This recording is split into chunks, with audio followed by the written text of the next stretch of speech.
Bueno, ¿qué tal? Buenos días. Continuando con la revisión del manual, comprende ver hoy el capítulo 22, que es el manejo del paciente geriátrico con COVID fuera del manejo hospitalario.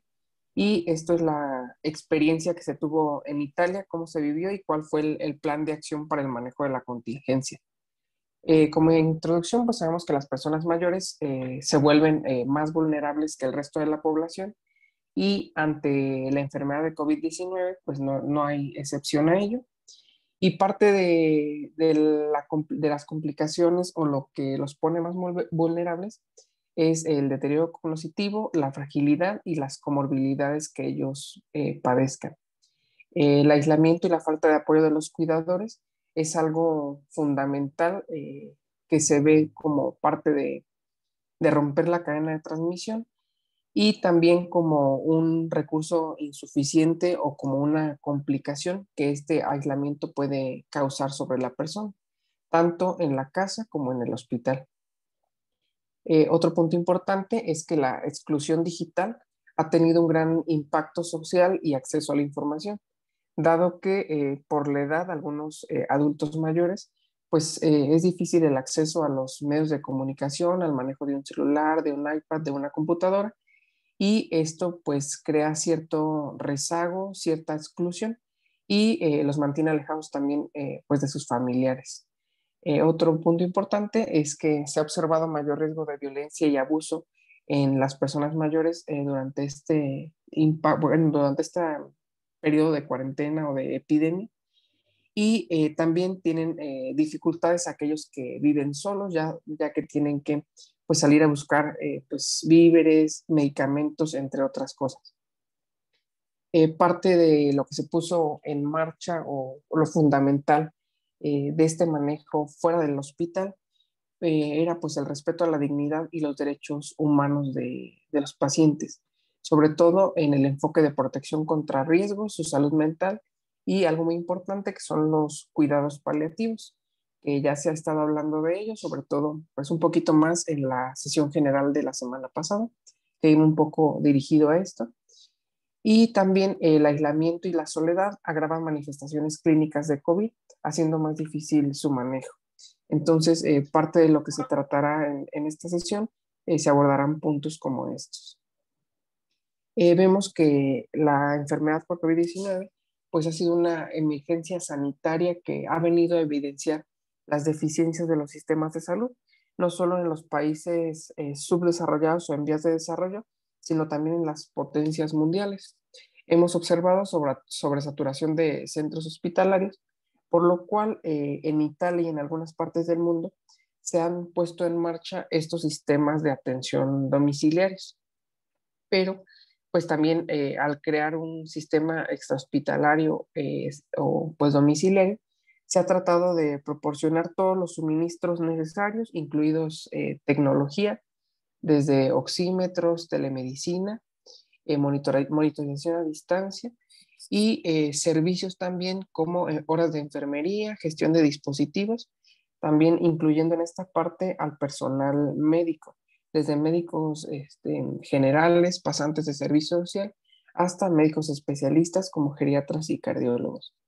Esta organización está basada en el cuidado de los pacientes y lo que busca es disminuir esa saturación de centros hospitalarios. Y este enfoque ha ido dirigido hacia los pacientes mayores, que son los que presentan mayores enfermedades crónicas. En su mayoría llegan a ser frágiles y presentan mayor riesgo. Se han establecido hospitales comunitarios, los cuales son estructuras intermedias entre una atención domiciliaria y el hospital. Se han llevado aquí o ha captado a pacientes con patologías ya crónicas y que se evidencia o que tienen un potencial alto de riesgo de complicaciones.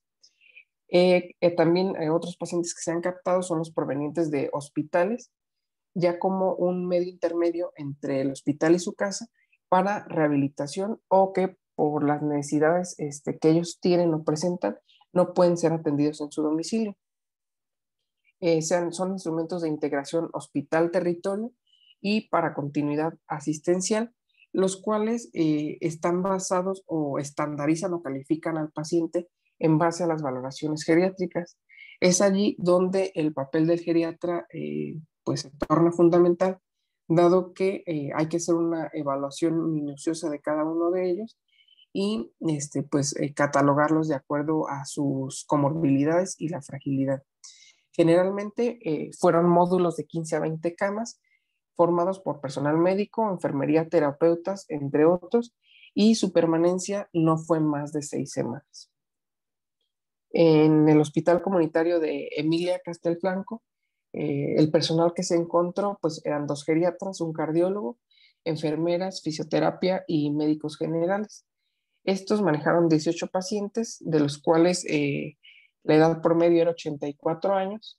7 de ellos se complicaron por COVID-19 y tuvieron que ser trasladados a un hospital mayor. Y de estos 17 pacientes, el 80% se egresó a casa con acompañamiento para necesidades básicas como movilización, algunos otros asuntos relacionados con salud y comunicación. Lo que se observó en la estancia de estos pacientes y durante este periodo es que hubo una disminución importante de la gravedad de las comorbilidades, dado que al estar un médico pendiente de ellos y un personal de enfermería, pues hubo un ajuste terapéutico y se realizó también rehabilitación, lo cual también disminuyó su fragilidad. Hubo resolución de los casos que presentaron delirio y también mejora de la capacidad funcional, lo cual fue valorado con la escala de Barter, y una reducción importante en el riesgo de úlceras por presión. Entonces, más que prevenir las complicaciones que pudieran existir por COVID, pues se abordó al paciente de forma integral, recordando lo de la valoración geriátrica y el impacto que se tuvo en estos hospitales comunitarios, pues fue no solo relacionado con COVID, sino también con el resto de las comorbilidades. Entonces, se vio que estos hospitales comunitarios jugaron un papel muy importante. También lo que se observó pues, es que la mayoría de los pacientes mayores presentaron síntomas atípicos, los cuales pues, se desarrollaron en personas con otras comorbilidades como diabetes, hipertensión, EPOC, cáncer, demencia y trastornos degenerativos. Entre ellos, los síntomas gastrointestinales pues, fueron los que se presentaron con mayor frecuencia, entre ellos náusea, vómito, dolor abdominal, diarrea, lesión hepática, la cual, pues en un inicio, que todavía no se conocía mucho, se estuvo estudiando si era a causa de una manifestación más de la infección viral o era una hepatotoxicidad por medicamentos. Entonces, al final, pues se concluyó que sí, que también el virus podía tener este alcance sin estar exentos los medicamentos de causar alguna lesión también. Se identificaron en el genoma de las células glandulares del tracto gastrointestinal y el tejido hepático. Dentro de la alteración de la coagulación, también se vio que se experimentó una mayor incidencia, entre ello observando eventos trombóticos, tanto arteriales como venosos, y se observó tromboembolia pulmonar hasta en el 20% de los pacientes que ingresaron con diagnóstico de COVID a las terapias de unidad intensiva. Síntomas neurológicos también fue otro que se observó, hasta en un 35% de los casos. Dentro de ellos se evidenció la presencia de mareos, cefalea, alteración del estado de conciencia, algunas alteraciones del movimiento como ataxia y convulsiones, neuralgias, alteraciones del gusto, olfato y la visión. Y pues aquí la patología queda poco clara si se debe no solo a la enfermedad o hay también una alteración vascular de fondo. Dentro de lo importante en estos hospitales comunitarios, pues era hacer un diagnóstico precoz, lo cual evitaría la aparición de un grupo de casos, especialmente en aquellos con comorbilidades. Entonces, una vez que se identificaba un caso, se aislaba, el personal tomaba todas las medidas y se evitaba que el resto del grupo pudiera contagiarse. Entonces, aquí también en este aspecto, estos hospitales comunitarios jugaron un papel muy importante en el diagnóstico precoz y la toma de decisiones para evitar que continuaran contagiándose otros compañeros. Otro sitio donde se intervino pues fue en las residencias de ancianos, en los asilos, Y la estadística que hay, pues la OMS informa que hasta 80,000 casos confirmados con PCR de COVID-19 en ancianos en todo el mundo se presentaron en hogares de ancianos y pues la incidencia de mortalidad fue muy alta, hasta el 50% de los casos en ellos. Aquí, ¿qué influyó? Pues el estado de edad avanzada, las condiciones básicas de salud, los problemas cognitivos y de higiene por capacidad intelectual o demencia, que esto los ha convertido en, pues, ser un grupo más vulnerable. Un poquito más adelante veremos cómo se trató a los pacientes con demencia y veremos por qué fue tan complicado. También se manejó con restricción de visitas y pues también muchos de ellos han estado sujetos a amenazas, abandono y abuso. Y también aquí las medidas operativas y limitativas de las vías de propagación, pues ha sido lo que ha mermado, se ha convertido en la situación más difícil a manejar dentro de estos espacios. Dentro del periodo del 1 de febrero al 14 de abril del año pasado, las muertes atribuibles a COVID-19 fueron del 40,2% del total de 1,000 unidades, teniendo picos en algunos territorios. Estoy hablando pues del manejo que hubo en Italia. Los lugares donde hubo más muertes en asilos, pues fue en Trento, en el cual se observaron picos de hasta 78,8%, en Emilia-Romagna de hasta el 57,7% y en Lombardía del 53,6%. Aquí lo que resultó importante también es que solo el 13,3% de las muertes fueron confirmadas por PCR. El resto de las muertes no tuvieron confirmación y se asociaron a alguna complicación de sus comorbilidades ya preexistentes. Aquí lo que resulta importante, pues es ver, como recordábamos en la presentación anterior, que la OMS reporta que hasta el 50% de muertes se registraron en asilos, pero aquí hubo una incidencia mayor, muy importante, que fue hasta casi el 80%. Y de ellos, pues no hubo pruebas para todos.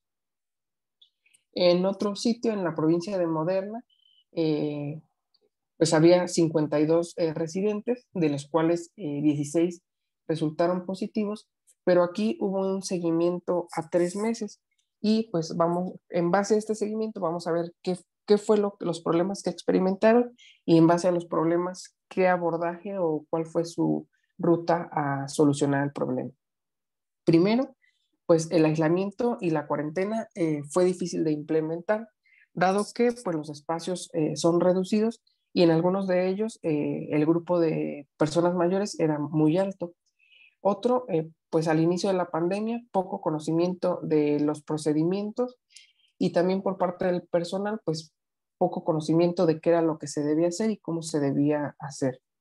También dentro del protocolo, difícil seguimiento por algunos residentes por su estado de demencia y otras alteraciones del comportamiento, sobre todo de ambulación, aislamiento difícil, dificultad para el uso de la mascarilla y alto riesgo de contaminación, tanto a otras personas como a objetos, los espacios reducidos, no identificación oportuna de residentes positivos, personal como recurso insuficiente y con limitación de adiestramiento, y la relación con la familia dentro de falta de comunicación, tranquilidad y transparencia sobre el estado de salud y la relación que existiera entre esta residencia de personas mayores y el hospital, que pues más adelante quien resultara positivo era trasladado a estos hospitales comunitarios para pues limitar el daño dentro de la institución. Bueno, ¿qué se hizo? Primero, pues reducir el acceso inadecuado al hospital para dedicar entornos intensivos a pacientes con indicaciones más adecuadas. Entonces, también estas residencias fungieron como un espacio de concentración en donde se empezó a brindar atención y evitar así que una persona no ingresara al hospital y evitando su sobresaturación. Aquí parte importante de lo que se vio es que había que humanizar la inevitable muerte en adultos mayores muy frágiles con COVID-19, facilitando la prestación de cuidados paliativos. Entonces, en estas residencias, lo que fue un papel determinante y decisivo fue las escalas de fragilidad. Y aquí también el personal médico se encargó de elaborar estas escalas, incluyéndolas dentro de la evaluación geriátrica y en base a la fragilidad, la toma de decisiones. Dentro de las estrategias que continuaron, pues fue la vinculación de las residencias con la autoridad sanitaria para que pues recibieran la capacitación, toda la tecnología y personal necesario para brindar una atención dentro de esta residencia. Y el desarrollo del plan de atención en las residencias estuvo basado en las guías de la OMS en base a la atención integrada a las personas mayores e integración de cuidados paliativos y alivio de síntomas en respuesta a la emergencia humanitaria y crisis. Se suministró material desde equipos de protección personal, oxigenoterapia, medicamentos, personal de asistencia sanitaria, incluidos personal médico y de enfermería, así como de rehabilitación. Y pues aquí parte importante de la tecnología, la telemedicina para el monitoreo a distancia de los pacientes y la vinculación a los servicios hospitalarios de urgencias para aquellos pacientes que pues al paciente o si iban a requerir un manejo avanzado de la vía aérea. Al personal se incluyó la clasificación de pacientes basados en la fragilidad biológica y clínica y una vez que se obtenía esta estandarización, un informe amplio a los familiares para que ellos conocieran si existía una indicación en un momento dado de realizar pues procedimientos invasivos y con ello la hospitalización o la posibilidad de inclusión a un camino paliativo como parte del final de la vida. Entonces, parte de esta valoración incluye el informe a los familiares para que en el momento que se ocupara alguna toma de decisiones, pues los familiares ya estuvieran enterados y ese no fuera una limitante para realizar ya sea un procedimiento invasivo o pasar directamente a una terapia paliativa. Aquí la introducción de herramientas para la práctica asistencial fuera del hospital, tanto terapia farmacológica, rehabilitación y cuidados paliativos. Bueno, los cuidados paliativos, el subjetivo fue la calidad de vida en lugar de prolongarla, respondiendo a los deseos y necesidades tanto del paciente y de la familia. El tratamiento, pues al momento que se contaba en este periodo de febrero a abril, pues estuvo basado en la literatura existente hasta el momento, con evidencia preliminar limitada y pues la mayoría fueron tratamientos empíricos que estuvieron basados en riesgo-beneficio. Esto previa autorización en el contexto de emergencia sanitaria por COVID-19, que actualmente están suspendidos. Entonces, con lo que estuvieron manejados la mayoría de pacientes, pues la hidrocloroquina, macrólidos, esteroides, las terapias tromboembólicas, hidratación y oxigenoterapia. También muchos estuvieron tratados con vitamina D. Entonces vemos que el tratamiento, pues en el periodo de revisión, pues todavía estaba pues en pañales, empezando, todavía no se conocía. Entonces, muchos de los pacientes pues empezaron a tener complicaciones, por ejemplo, por la hidroxicloroquina, y pues ya después, valorando el riesgo-beneficio, muchos de ellos fueron suspendidos. Y les digo, como les comentaba, actualmente pues ya estos tratamientos están fuera del esquema. Ahora, otro punto importante, como lo comentaba desde el inicio, pues son los pacientes con demencia y que juega un papel crítico al momento de su tratamiento. Como sabemos, pues la demencia es un síndrome caracterizado por múltiples síntomas, con una capacidad reducida para realizar tareas, deterioro de la memoria, juicio y razonamiento, así como cambios del humor y comportamiento. Pero no debemos olvidar que son individuos con capacidad de sentir y apreciar sus espacios. Ellos experimentan una reducción en su espacio vital y aumenta la sensación de desconocimiento. Entonces, el tratamiento se brindó proporcionando un entorno seguro y de apoyo con los más altos niveles de dignidad, respeto y preservando su pertenencia, significación, seguridad y autonomía. Todo esto para mejorar la calidad de vida, reducir la discapacidad y la aparición de trastornos del comportamiento que los volviera más vulnerables y también pues más vulnerables a sus compañeros. Ante un caso positivo, lo que se hizo, pues había que capacitar al personal, teniendo precauciones de aislamiento para prevenir la propagación, evitando el contacto social. A mayor aislamiento, también se observó que había más efectos psicológicos negativos, como aumento de la confusión, trastornos del comportamiento y delirio. ¿Y esto a qué nos llevó? Pues a que el paciente experimentara dificultad para recordar procedimientos de protección, como pues la colocación del cubrebocas, el lavado de manos, el no tocarse la cara o tocar a los demás compañeros, incapacidad de cumplir restricciones, dado que pues se le pedía al paciente con demencia que estuviera en una sola área y pues él era incapaz de seguir estas órdenes. También reducción de su autonomía y toma de decisiones y pues la interacción que algunos otros fármacos psicotrópicos pudieran tener con el tratamiento pues que en ese momento estaba proporcionando para la infección por COVID. ¿Cómo lo enfrentaron o qué fue lo que hicieron?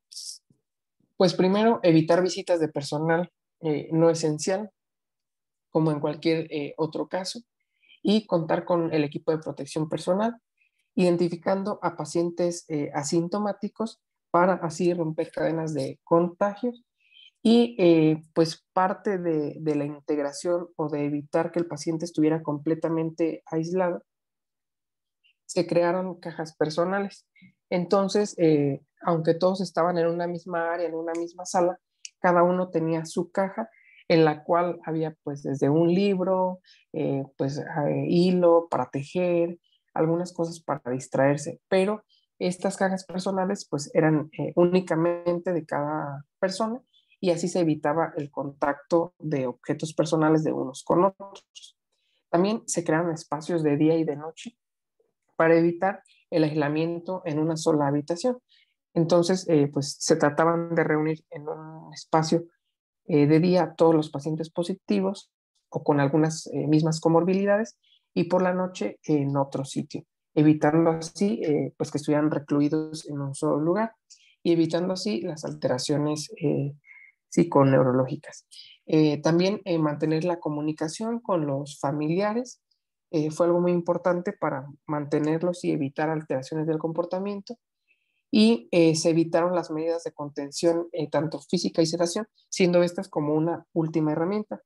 Y pues los familiares siempre estuvieron informados a través de llamadas y videoconferencias, tanto con el personal como con sus familiares.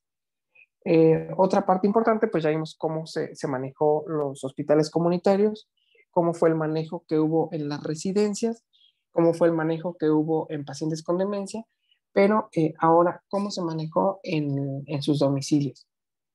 Aquí se crearon pues, unidades de cuidados especiales de continuidad de la atención, los cuales también estaban integrados por personal médico, de enfermería y pues otros personales relacionados con la salud, quienes fueron los que realizaron todo el manejo dentro del domicilio. Esto basado también en las directrices de la OMS, en el cual pues la monitorización de pacientes con COVID-19 leve fueron los que se manejaron en su domicilio. Hubo una evaluación individualizada de los casos y de acuerdo a la gravedad de la enfermedad, riesgos de complicaciones, comorbilidades y condiciones del hogar, se decidía si permanecían en su hogar o eran trasladados a un hospital comunitario o a un hospital mayor. Como lo comentaba, pues estaban formados por médicos especialistas, generales, enfermeras con una tarea específica, la cual era identificar y asistir en casa a las personas con COVID-19 que no requerían hospitalización y así disminuir la carga hospitalaria. Y pues algo que me llamó la atención, que así lo decía en la literatura, decía, son los jóvenes privilegiados, dado que pues algunos médicos pasantes o algunos estudiantes todavía de medicina también contribuyeron o estuvieron involucrados en estas unidades de atención. Y ahí lo dice que pues no solo por falta de mano de obra, sino también para proteger a aquellos médicos vulnerables.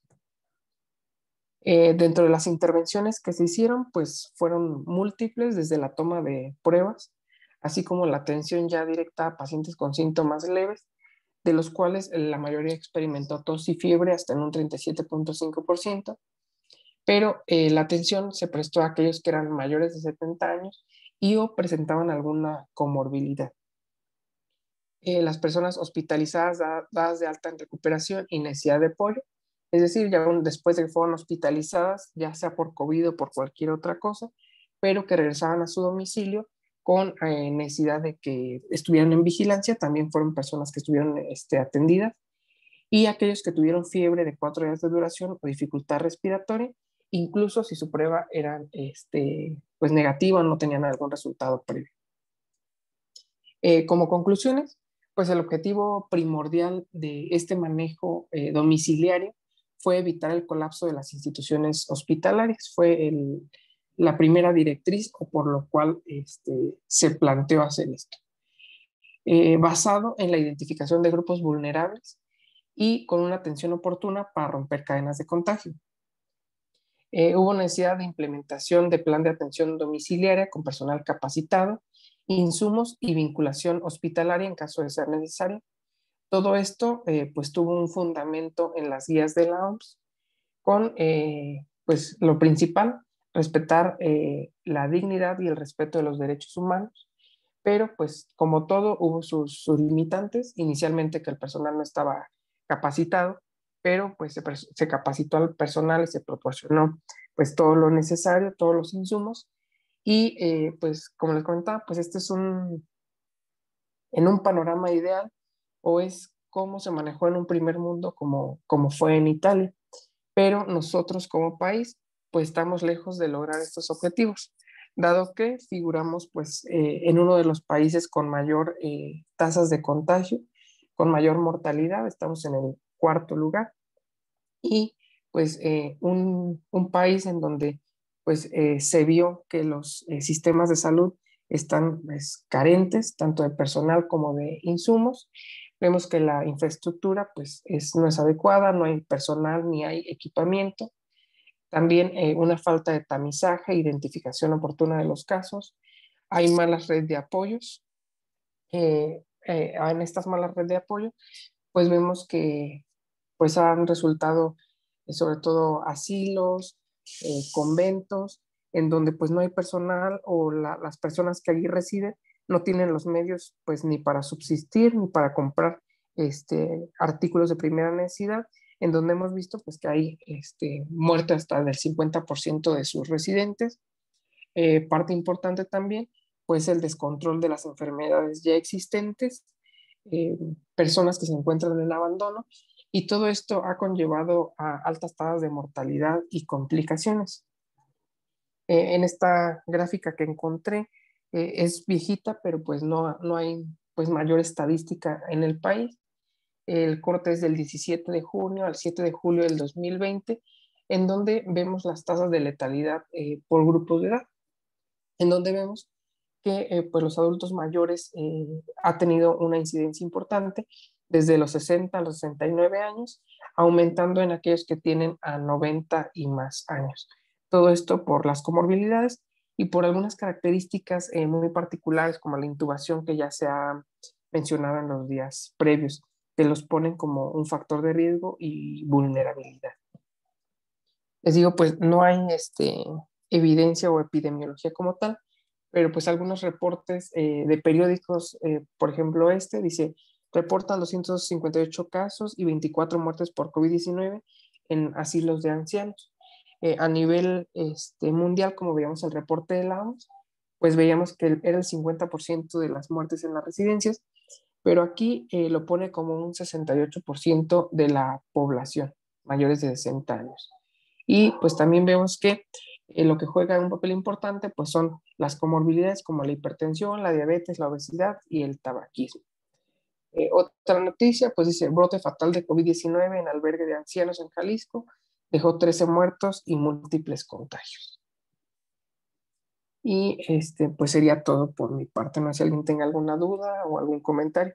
Viendo esto pues desde un enfoque de lo que se hizo en un primer mundo y pues qué es lo que debiéramos haber hecho, pero pues que pues nuestro sistema sanitario pues no se pudo hacer mucho, faltó pues mayores protocolos o mayores programas de atención.